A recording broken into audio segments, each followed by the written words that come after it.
Banished to the outskirts of the bandicoot's territory, he licks his wounds and braces for more battles. Luckily, he is able to catch a sleeping bird, but he must eat quickly, as it will soon draw other predators towards him. Few animals here match the brush-tailed possum's strength and fighting ability.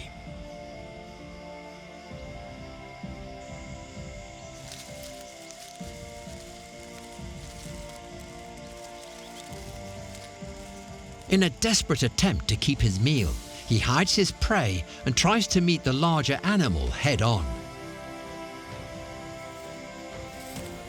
He has no chance against him and retreats quickly.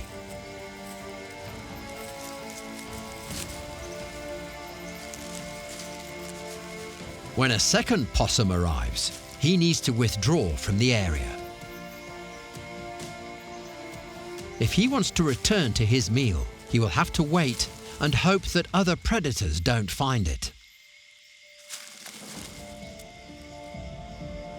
But his time is running out.